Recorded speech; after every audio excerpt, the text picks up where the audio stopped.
सबसे पहले हम अपने भगवान सदगुरु सैयदी यूनुस अली गौहर जी महाराज की चरण कमलों में भगवान श्री राम की धरती से मैं कोटि कोटि नमन करता हूँ। तत्पश्चात हमारे जितने भी भाई बंधु जो पूरी दुनिया में प्यार और मोहब्बत का पैगाम सारी इंसानियत के दिलों तक पहुंचाते हैं, उन सभी भाई बंधुओं को मैं सर नवा कर प्रणाम करता हूँ।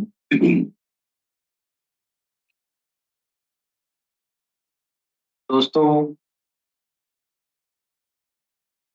जैसा कि आप जानते हैं कि हम ऑल इंडिया हावर प्रोग्राम के जरिए अल्लाह टीवी के प्लेटफॉर्म से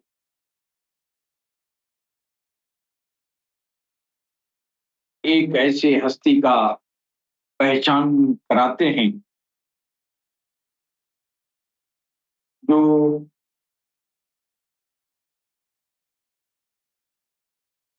सारी इंसानियत के बीच कलयुग के दौर में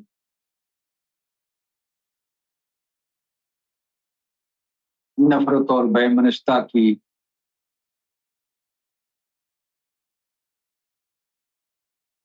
ये माहौल को बदलकर प्रेम और सौहार्द के माहौल में रखने वाला वो हस्ती जमीन पर आ चुकी है।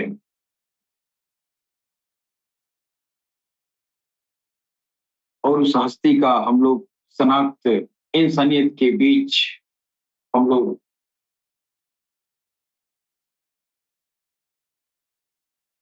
पहचान कराने की कोशिश करते हैं और उनका आध्यात्मिक प्रलाप भी इंसानियत के दिलों तक पहुंचाने का प्रयास करते हैं।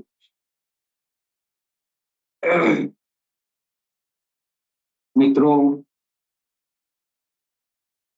उस हस्ती का नाम विभिन्न धर्म समुदायों में इंसानियत के विभिन्न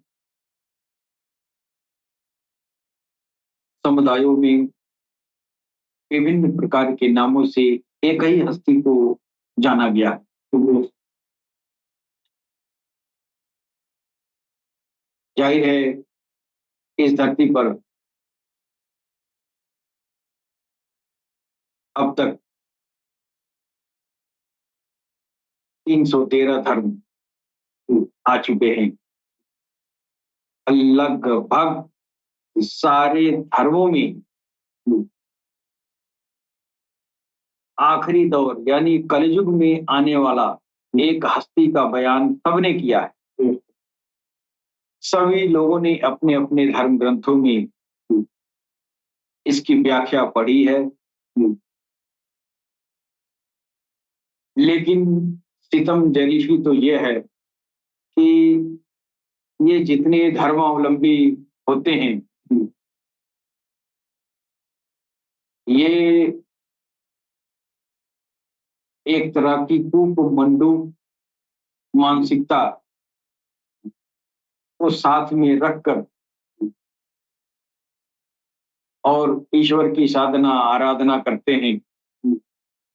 ये बात भूल जाया करते हैं कि ईश्वर ने इस जमीन पर 313 धर्म कायम किया है। कायम नहीं, कायम का मतलब होता है हमेशा हमेशा के लिए, लेकिन कायम नहीं, धर्म को कायम नहीं, धर्म को उतारा है, धर्म को बनाया है।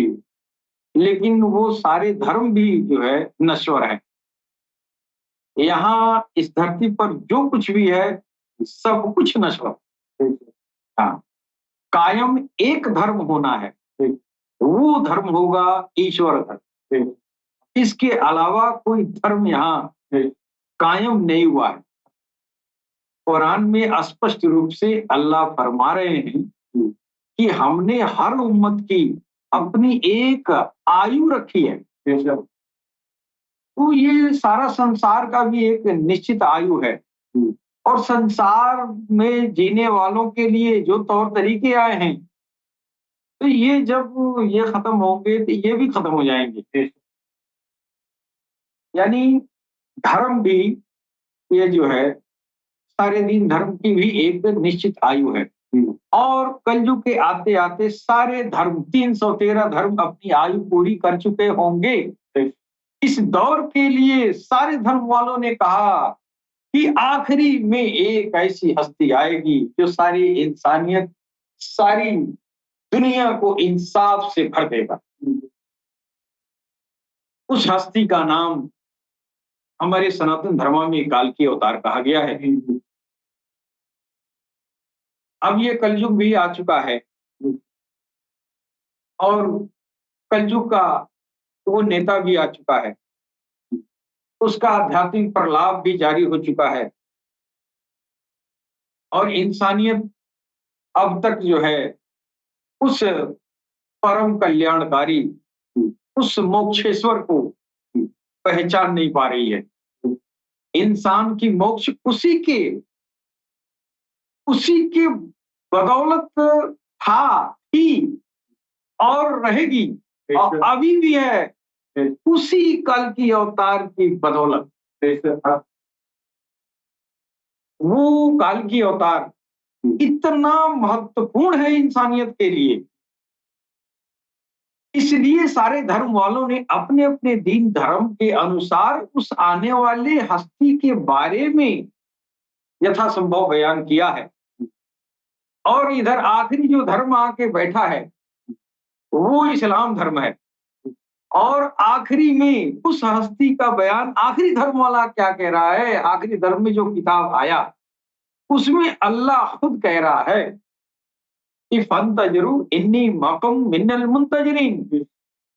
अब वो जो है उसकी इंतजार करो तुम लोग और मैं भी इंतजार करने वालों के साथ हूँ। तो अब वो हस्ती जो काल की अवतार की होगी, उसको क्या हम एक धर्म में कभी बांध सकते हैं?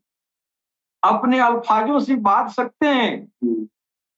अपने उसके नाम को अपने धर्म में बांध सकते हैं, लेकिन उसके कर्म को किसी धर्म में बांधा नहीं जा सकता। जो काल की अवतार होगा उसकी क्रियाकलाप को किसी धर्म वाले अपने शिकंजे में बांध नहीं सकते हैं, इसलिए कि वो सबसे निराला है, सबसे निराला होगा। अब तक लोग आए और जो धर्म जो है स्थापित किए, कायम नहीं स्थापित किए, लेकिन जो काल की अवतार आएगा वो जो धर्म स्थापित करेगा वो स्थापित नहीं, वो कायम करेगा। हाँ, वो कायम हो जाएगा, यानी हमेशा हमेशा के लिए। यानी वो धर्म वाला अगर जिंदा है तो भी जो है उसी पर अमल पैरा होगा, मर जाने के बाद भी वो धर्म पीछा नहीं छोड़ेगा। इस धर्म को कायम होने वाला धर्म कहते हैं। कुरान इसको दीने कायम कहा है। और ये जो है ये हमेशा हमेशा के लिए रहेगा। वो कौन सा धर्म है? ईश्वर धर्म। अब तक तो इंसान के धर्म आए हैं ना, अब तक तो इंसान के धर्म आए हैं, लेकिन अब तो भगवान का धर्म आएगा। समझ गए?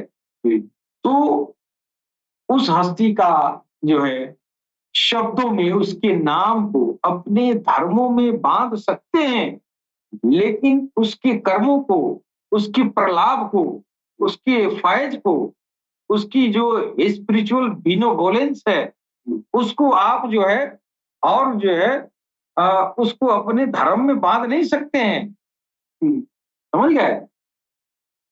तो लोगों ने उस आने वाली हस्ती के नाम की व्याख्या नाम की अपने धर्म में नाम को ही बांध सके, उसके काम को कोई अपने धर्म में उसको बंदिश नहीं बना पाया। धर्म का शिकंजा तो उसके ऊपर कोई चढ़ा ही नहीं पाया, सिर्फ नाम को अपने धर्म में शामिल कर सकते हैं। और आप काल की अवतार कह रहे हैं, कोई इमाम मेहदी कह रहा है वो कई चीज, लेकिन जो कमजोर दिल के लोग हैं वो यही समझेंगे काल की अवतार आएंगे और काल की अवतार तो सिर्फ हिंदुओं के लिए होंगे और वो जो है आएंगे और मुसलमानों का कत्लेआम कर देंगे। जबकि ये उनको पता नहीं है कि यही काल की अवतार इमाम मेहदी है। और इमाम मेहदी का तस्वुर जो है, जो हमारे मुसलमान भाई जो अपनी कल्पना में रखे हैं, वो क्या रखे हैं? इमाम मेहदी आएंगे, सारे मुशरिक काफिर और ये मुर्तिद को काट के रख देंगे। हाँ, और इस्लाम का झंडा फहरा देंगे। अब तक तो तेरा कई झंडा आया, 313 झंडा आया, और वो तेरा झंडा था, इस दुनिया का झंडा था। दुनिया में वो स्थापित हुआ वो धर्म दुनिया में ही रह जाएगा। और अल्लाह कह भी रहा है कि सबकी मियाद हमने कायम कर रखी है कि तुम हिंदू हो तो इतना दिन, मुसलमान हो तो इतना दिन, सिख हो तो इतना दिन। इसके बाद से तुम जबरदस्ती हिंदू, मुसलमान, सिख, ईसाई हो। जब वो दीन जो है उसकी अर्दवाई पूरी हो गई, तुम जिंदा हो, तुम्हारे धर्म जिंदा नहीं। तेरे अंदर तेरी जिस्म दिखाई दे रही है, तेरे अंदर तेरा धर्म नहीं है। चाहे तो हिंदू हो, मुस्लिम हो, सिख हो, ईसाई हो, तेरा धर्म तो मर चुका है। इसलिए कि अब धर्म पर अमल पैरा नहीं हो, धर्म की कसौटी ही भूल गए कि धर्मनिष्ठ कैसे बनते हैं। हमारा सनातन धर्म के धर्मावलंबी हमारे ये लोग जो है, धर्मनिष्ठ की जो कसौटी है कि किस बात से हम धर्मनिष्ठ बने। धर्मनिष्ठ उसको कहते हैं कि जब भगवान का अखंड वो सिमरन आपके हृदय में जारी हो जाए। आप हिंदू हैं, सोए रहे, राम राम होती रहे। ये धर्मनिष्ठ की कसौटी है। अगर ये नहीं तो धर्म तो पकड़े हैं, धर्म आपके अंदर नहीं है, धर्म जिस्म तक है, दिलों तक नहीं है। जो धर्म दिलों तक नहीं है वो धर्म ही कहाँ बचा। जिस दौर में दिलों से धर्म निकल चुका तो वो धर्म कहाँ बचा। उसी तरह इस्लाम में मोहम्मद रसूलुल्लाह जब इस्लाम को जब उन्होंने जो है ये स्थापित किया तो उस दौर में मोमिन हुआ करते थे। और मोमिन का पहचान ये थी कि एक मोमिन, ये एक मुसलमान के दिल जब उसकी अल्लाह के नाम से जारी सारी हो जाता था, अखंड संकीर्तन अल्लाह अल्लाह की जारी हो जाती थी, अखंड इबादत जारी हो जाता था, और वो जो है मोमिन हो जाता था। जो इधर धर्मनिष्ठ है वही उधर मोमिन है। अगर जिस धर्म में धर्मनिष्ठ बन रहे हो तब तक वो दीन धर्म कायम है। जिस दौर में ये धर्मनिष्ठ बनना बंद हो गया, यानी धर्म तुम्हारे ऊपर काम करना बंद हो गया। वही मुसलमानों का है। आज मुसलमान बनने के लिए नहीं आया, मुसलमान से मोमिन बनने के लिए आया, मोमिन से मोहसिन बनने के लिए आया। लेकिन आप तो मुसलमान बन के रह गए, उम्मत में शामिल नहीं हुए। उम्मती वो होगा जो नबी की जो उसकी जो अल्लाह की तरफ से जो अता हुई है आपके लिए, उनकी अता आपके पास नहीं है तो कोई पहचान नहीं कि आप नबी वाले हैं। अभी हमारे तमाम मुसलमान भाई जो है नबी की सदा तो लगाते हैं, तो प्रेम की बात है, तो अच्छी बात है। लेकिन किसी से पूछा जाए, अच्छा ये बताइए नबी का आपके ऊपर क्या आपको स्पिरिचुअल बेनिफिट मिली है, कौन सा बिनोबेलेंस है, कौन सी फैज आपको अता हुई है, ये आपको मालूम नहीं है। आपको फैज ही भूल गए हैं, आपका धर्म कहाँ रह गया। धर्म आपके ऊपर है, टोपी में, चोले में, कुर्ते में, पाजामे में, दिल में तो धर्म नहीं है। दिल में धर्म तब जाएगा जब आपके रब का नाम आपके दिल में जाए। हमारा सनातन धर्म के असल धर्मनिष्ठ वो है कि राम का नाम उसके दिल में समाहित हो जाए और उसका दिल राम के नाम से जारी और सारी हो जाए। अब सोता रहे राम राम होती रहे, चलता रहे राम राम होती रहे, खाता रहे राम राम होती रहे, पीता है राम राम होती रहे। अब ये धर्म का तो मूल अर्थ यही है कि आप अपने भगवान से, अपने ईश्वर से आप जुड़ जाएं। और रब का तो तमाम नाम है, उसी का अल्लाह है, उसी का नाम राम है, उसी का नाम श्याम है, उसी का नाम रहीम है, करीम है, कि हजारों नाम उसी के हैं, सब तो उसी के परिप्रेक्ष्य में है। जी, अगर हिंदू है तो हिंदू का वो जो है ईश्वर, हिंदू का जो अल्लाह है वो राम नाम है। अगर राम नाम तेरे पास नहीं है तो किस बात का हिंदू है? जी बेशक। उसी तरह मुसलमान है, अगर मुसलमान के अंदर अल्लाह नहीं है तो फिर मुसलमान ही है, मोमिन तो नहीं बनेगा, धर्मनिष्ठ तो नहीं बनेगा, वो खाली मार काट करेगा, बंदूक लेके घूमेगा, काफिर मुनाफिक कह के बंदूक चलाएगा। उसको मोमिन बनना है, जब तक मोमिन नहीं बनेगा तब तक उसके अंदर जो है दैवी संपद प्रवेश नहीं करेगी। जब दैवी संपद प्रवेश नहीं करेगी तो दायरे के मारे कट करेगा। उसी तरह इधर भी अगर किसी सनातनी के दिल में अगर प्रभु राम का नाम नहीं घुसा, अगर अंदर उसके दिल में राम नाम नहीं है तो फिर वो वही है जैसे इधर के हैं।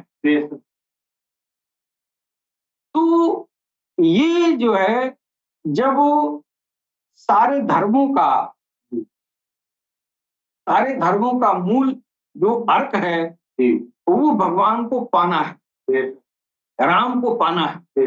हिंदू है तो हिंदू इसलिए उसका लक्ष्य उसका राम है, वो राम तक पहुंचे ताकि उसको मोक्ष हो। और ये इधर मुसलमान है, अगर वो अल्लाह तक नहीं पहुंचा फिर उसको मोक्ष नहीं हुआ ना।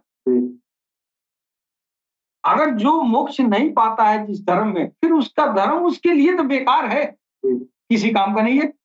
और आप देख लें कि कहीं करोड़ों में एक कोई ऐसा हिंदू होगा जिसके दिल में राम नाम बस रहा होगा, राम नाम की ज्योति होगी, राम नाम की अखंड संकीर्तन हो रहा होगा, राम नाम का वो जो स्वरूप अंदर बसा होगा, कोई करोड़ों में एक होगा। उसी तरह मुसलमानों में जिसके अंदर अल्लाह का नाम आ गया, जिसके अंदर अल्लाह आ गया, जो अल्लाह से जुड़ गया, और कोई गौस पाक हो गया, कोई ख्वाजा गरीब नवाज हो गया, कोई बाबा फरीदुल हक शकरगंजवी हो गया, है कि नहीं? उसी तरह प्रभु का नाम हमारे सिखों में बाबा गुरु नानक के दिल में जब भगवान का नाम प्रवेश किया तब वो सिख कौम दीन जो है कायम। लेकिन अब आप देखेंगे कि ऊपर से तो ये चोले में सारे धर्म दिखाई दे रहे हैं, चोले के अंदर खाली है। अब वो जो खालीपन है वो खालीपन से पता चलता है कि आप तो हैं, आपका धर्म नहीं है। इस दौर के लिए काल के अवतार को आना था, वो आएगा पुनः हिंदू को हिंदू बनाएगा, मुसलमान को मोमिन, हिंदू को धर्मनिष्ठ हिंदू बनाएगा और मुसलमान को मोमिन बनाएगा। ये दोनों स्टेज ऐसे हैं कि बिना इसके आपकी मोक्ष हो ही नहीं सकती, हो ही नहीं सकता। मोक्ष की बात कही गई, सुनी गई, हुआ नहीं।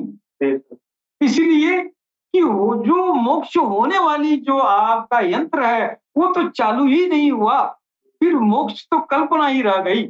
लेकिन वो कलयुग में जो आने वाली हस्ती है जब वो आएगी तो जो तुम भूल बिसर गए हो अपने दीन धर्म को, फिर वो उस रब का नाम, उस राम का नाम हिंदू के दिल में डालेगा, उसको धर्मनिष्ठ हिंदू बनाएगा, मुसलमान के दिल में अल्लाह डाल के उसको मोमिन बनाएगा और दोनों को मोक्ष तक पहुंचाएगा।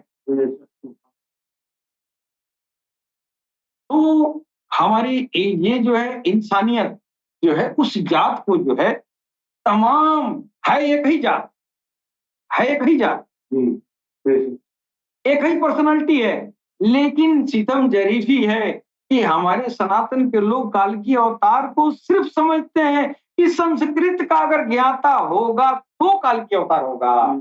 मुसलमान समझता है अरबी बोलेगा वही मेहदी होगा, है ना?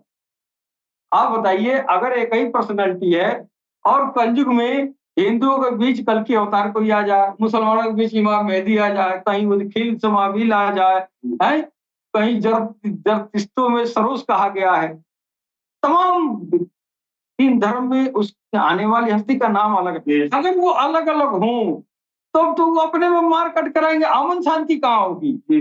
अमन शांति तब होगी जो सबका एक ही होगा, सबका रहबर एक ही होगा, तभी तो अमन शांति होगी है। अब उसके आने की जो मसला है, अगर वो इंसानी शक्ल में नहीं आएगा तो हम पहचान नहीं पाएंगे, तो उसकी भी मजबूरी है, इंसानी शक्ल पकड़ेगा तो आएगा। और जब इंसानी शक्ल पकड़ेगा तो यहाँ इंसान तो धर्मों में बटे हैं, तो वो कहीं अगर पैदा होता है तो मजबूरी है कोई धर्म होगा ही जरूर। अगर वो कहीं आता है जमीन पर तो उसकी मजबूरी है, भाई तुम तो धर्म बना के रख दिए। अब वो आएगा तो जिस खानदान में पैदा होगा उस खानदान का किसी न किसी धर्म से रिलेशन होगा ना, उसकी पहचान उस धर्म से नहीं होगा, उसकी पहचान उसके फैक्ट से होगा, उसकी आध्यात्मिक प्रलाप से होगा कि क्या वास्तव में सारी इंसानियत को मोक्ष तक पहुंचा रहा है कि नहीं। मोक्ष तक पहुंचाने का आपको जो है, आपको ये रास्ता बता रहा है कि नहीं, और वो सरल सुलभ है कि नहीं,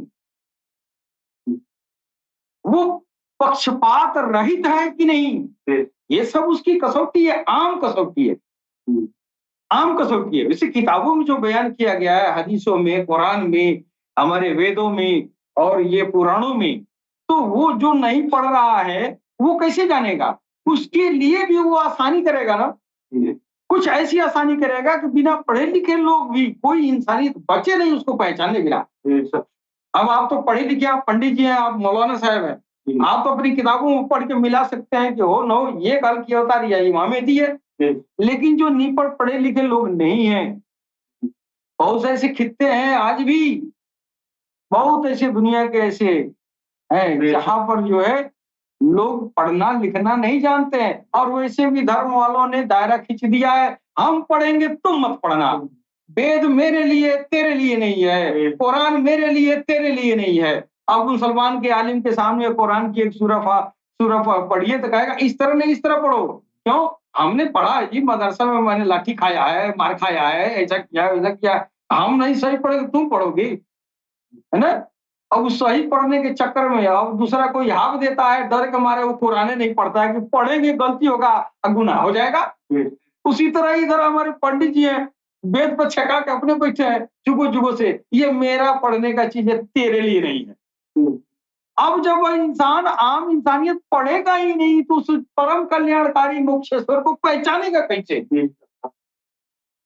इसलिए उसको पहचान के लिए ईश्वर के तरफ से हर आमो खास के लिए उसकी ऐसी निशानी दुनिया में दिखा दिया कि ये निशानी चांद में जो दिखाई जा रही है, उस काल की अवतार की, उस इमाम मेहदी की, उदखिल की, समावीर की, मैत्र बुद्धा, तीर्थंकर, आर्यंत, भिन्न भिन्न नामों से जाने जाने वाले वो कलयुग में आने वाली हस्ती, उसका चेहरा सूरज, चांद और हजर अस्वद महाशिवलिंगम में प्रकट किया जा रहा है। ये ईश्वर के तरफ से सार्वजनिक रूप से कि तुम सूरज को बांट नहीं सकते, सूरज के प्रलाप तुमको भी मिलता है, तुम हिंदू को भी मिलता है, मुसलमान को भी मिलता है, सिख को भी मिलता है, चांद से तुमको भी प्रलाप मिलता है और मुसलमान को मिलता है, चांद से तेरा काम चलता रहा। जहां पर इंसानियत की आस्था जुड़ी रही, उस आस्था वाली जगह पे भगवान ईश्वर अल्लाह ने उस हस्ती की तस्वीर लगा दी, ताकि ये कोई कहने न पाए कि चांद हिंदू है, चांद मुसलमान है, चांद सिख है, चांद ईसाई है। अरे चांद सबका है, इसलिए उसकी तस्वीर उस पर लगाई गई कि वो भी सबका है, जो सबका है वो सबके वाले पर उसकी छवि लगा दी। ये सूरज सबका है, सूरज में भी उसकी छवि लगी है। अंतर यह है कि आप नूरानी हो जाए तो सूरज की छवि देख लेंगे, जब तक आंखों में नूर नहीं है तब तक नहीं देखेंगे। अहले नजर हो गए तो सूरज के देखने की ताब आ गई, तो देख लेना जिस दिन ताब आएगा, चेहराए गौहरशाही नजर आएगा। और ये शिवलिंगम है, ये महाशिवलिंगम, महामोक्षेश्वर, असल में वो मोक्षेश्वर जो मक्का का शहर है, वो मक्का का शहर, वो मक्का बाद में ये नाम हुआ, बिगड़ते बिगड़ते मक्का आया। असल में वो है मक्के मोक्षेश्वर, यानी वो स्थान जहां पर इंसानियत को मोक्ष मिले। और उस स्थान की जो सबसे खास जो वो मरकज है, जो जिसकी बदौलत मोक्ष है इंसानियत को, वो है हजर अस्वद। अब आप हजर अस्वद कह रहे हैं, लेकिन जब आपकी ये हजर अस्वद, आपकी ये कौम नहीं आई थी, ये टर्म नहीं था, है कि नहीं? ये टर्म तो कुछ और होगा। तो जो वहां पे इस्लाम के पहले वहां पर सनातन ही था, वो सनातन वाले अपने भाषा में, वो जो है अपने वेदों की भाषा में उसको शिवलिंग कहा, शिवलिंग कहा। और उस शिवलिंग की पराकाष्ठा इतनी बताई गई है, इतनी बताई गई है कि वो जो है आज तक उसकी पराकाष्ठा शिवलिंग की लोग बताते आए, लेकिन अभी भी उसकी वो जो है महिमा को कोई बयान नहीं कर पाया। क्यों नहीं कर पाया? वो है मोक्षेश्वर, यानी ऐसा चीज जहां सारी इंसानियत को मोक्ष मिले, और वो मोक्ष शिवलिंग के जरिए हो रहा। शिव, वो शिव क्या है? वो परम पिता परमेश्वर है, वो शिव। और उसकी लिंग है, संस्कृत में लिंग कहा गया प्रतिमा को, प्रतीक को, एक जो है सिंबल को। उस पत्थर को भगवान का सिंबल कहा गया, यानी वो पत्थर भगवान है। उसकी पूजा करते आए लोग, पूजा करते आए। क्यों पूजा करते आए? इसलिए कि मोक्षदायिनी वो पत्थर है। अब ये पत्थर मोक्षदायिनी कैसे हो सकता है? पत्थर में जो चीज निहित है वो मोक्षदायिनी है। और पत्थर में क्या है? तस्वीर गौहरशाही, चेहरा गौहरशाही, वो मोक्षेश्वर है। उस मोक्षेश्वर की वजह से ये वो जगह जो है मोक्षेश्वर से होते होते मक्केश्वर हो गया। और नाथ हम क्यों कहते हैं? नाथ कहते हैं स्वामी, घाट, नाथ कहते हैं गॉड को। तो वो मोक्षेश्वर नाथ, अब वो बाद में मोक्षेश्वर नाथ था, बाद में मक्केश्वर नाथ हुआ, तो उसके बाद से मक्का हो गया, लेकिन है वो मोक्षेश्वर। मोक्ष, मोक्ष से बना है मोक्षेश्वर। तो मोक्ष का मतलब इंसान को, इंसान की आत्मा को वो मोक्ष दिला दे, यानी ईश्वर में विलीन कर दे, उसकी आत्मा को परमात्मा में मिला दे, वो करने वाला मोक्षेश्वर है ना। उस मोक्षेश्वर को वो पत्थर के रूप में जाना गया, लेकिन जब दौर आ गया, वो मोक्षेश्वर पत्थर से निकल के दुनिया में विचरण किया। और उसकी छवि जो है कुरान वालों ने, जब कुरान में अल्लाह ने जब वो जो है इशारा किया कि हमने सबको, सारे अवतारों को, सारे पैगंबरों को, सबको हमने इमामुल मुबीन में जमा कर दिया है, यानी उस इमाम मेहदी में मैंने सबको इकट्ठा कर दिया है, सबके पावर को उसमें रख दिया है, यानी उनकी छवि, वो इमामुल मुबीन की छवि उसी पत्थर में निहित है। इसलिए वो सारी इंसानियत का मोक्षेश्वर है ना, इसलिए वो मोक्षदायिनी है। अब वो जब आ गया, अब ये राज खुल गया, अब वो राज खुल गया। हालांकि ये राज धीरे धीरे खुलता रहा। मोहम्मद रसूलुल्लाह पैगंबर इस्लाम भी ने कहा था, ये हाजर अस्वद में इसमें 2 आंखें हैं, 2 कान हैं, एक जुबान है, ये क्या है? यानी कोई छवि है। और वो छवि कौन है? वो उसी की छवि है जो मोक्षेश्वर है, जो सारी इंसानियत को मोक्ष देता रहा है। अब इस्लाम कायम हुआ तो अब तो हाजर अस्वद को छूने के लिए एक दूसरे को जाने नहीं देंगे, कलमा पढ़ना जरूरी हो गया। लेकिन जब ये शर्त नहीं था, इस्लाम नहीं आया था, तो तब भी तो था ये मोक्षेश्वर नाथ। ये मोक्षेश्वर नाथ वही है, वो पत्थर है और इसीलिए पत्थर की पूजा आज तक होती रही। इस पत्थर पूजने के पीछे जो रहस्य है, ये बात छुपी रही। ये बात छुपी रही। क्यों छुपी रही? इसके भी पीछे कई कारण है ना। अब इस पत्थर को लाने के लिए, ये तो स्वर्ग से पत्थर आया था। वह मुसलमान कहता है जन्नत का पत्थर इसलिए हम चूमते हैं, और मोहम्मद रसूलुल्लाह कहते हैं कि ये जो है रोने का जगह है, वहां जाके रोते थे और चुपते चढ़ते थे। अगर वो जन्नत का पत्थर है तो मोहम्मद रसूलुल्लाह पैगंबर इस्लाम की ठोकरों में जन्नत है। जन्नत उनके आगे क्या है? अल्लाह ने इतनी अजमत उनको अता किया तो जन्नत के पत्थर को होठ लगाएंगे? अरे इतना तो कम से कम ख्याल कर लेते। तुम नबी की अजमत इतना गाते हो और तुम एक पत्थर के सामने तुम उनकी अजमत जो है गिरा देते हो। वो पत्थर इसलिए नहीं चुमा करते थे कि जन्नत का पत्थर है, वो इसलिए चुमा करते थे, उनको यह बात मालूम था कि वो मोक्षेश्वर सारी इंसानियत को मोक्ष प्रदान करने वाला, उसकी छवि इसी में है। वो छवि इसमें जब रूहों को बनाया अल्लाह ने और कहा अलस्तु बि रब्बुकुम, वो जिसके साथ वहां था और लोगों ने जो है गवाही दिया, वो मोक्षेश्वर। वहीं पे अल्लाह कह रहा है कि देखो तुम्हारी परवरिश करने वाला, तुमको मोक्ष तक पहुंचाने वाला ये है, पहचान लो। और वही वो जो है जिस्मानी शकल उस पत्थर की थी, जमीन पर आया तो उस पत्थर में उस तस्वीर को रख दिया ताकि यहाँ पर भी जा जाके उस पत्थर को चूम चूम के अपने गुनाहों की खलासी कर ले, पाक साफ हो जाए, ताकि मैशर में वो चमकता दमकता हुआ जाए। अब आप हजरे अस्वद कह रहे हैं और आप जन्नत का पत्थर कह दिए।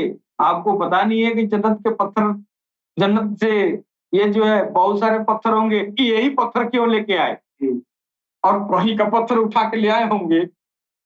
क्या नबी के शान के आगे जन्नत की पत्थर मुकद्दस है?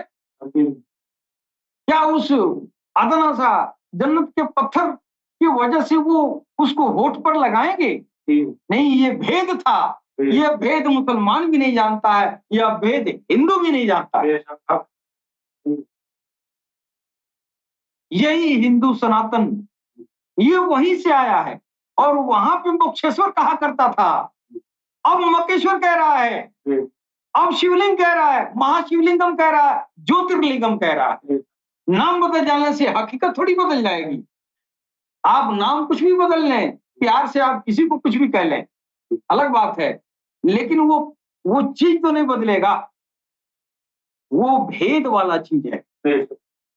और अब वो मोक्षेश्वर जमीन पर निकल के विचरण किया, सारे इंसानियत के दिलों को उसके रब के नाम से रोशन किया, चमकाया धमकाया और लाखों लोगों को रब के रूबरू ले आके खड़ा किया। और आज इस आध्यात्मिक प्रलाप की ये जो है, जो ये दरिया है, ये रवा दवा है। आज अल्लाह टीवी के प्लेटफॉर्म से उस मोक्षेश्वर नाथ की जो आध्यात्मिक प्रलाप है, बिना शर्त सारी इंसानियत के लिए ये दरिया रवा दवा है। ये दरिया जोश में है, जो चाहे वो शराब हो जाए, चे हिंदू, चे मुसलमान, चे सिख, चे ईसाई, किसी धर्म से मतलब नहीं है। मतलब उस जात को इंसान से है, इसलिए कि उसने इंसानों के सामने ये जो है वादा लिया था कि देखो मैं तुम्हारे परवरिश करने वाले के साथ हूँ।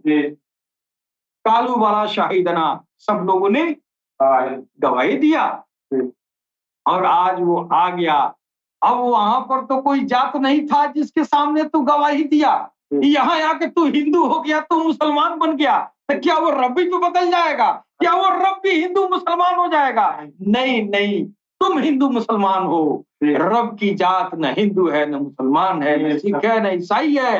रब की जात सिर्फ मोक्षेश्वर है और मोक्ष वो सबको देता है, इस बिना पर नहीं कि तू मुसलमान है, तू हिंदू है, वो इस बिना पर देता है कि तू अल्लाह की मखलूक है और तेरी मदद के लिए मैं ही हूं। उस जात का नाम है सरकार सैयदना रियाज अहमद गौहर शाही। सुभान अल्लाह।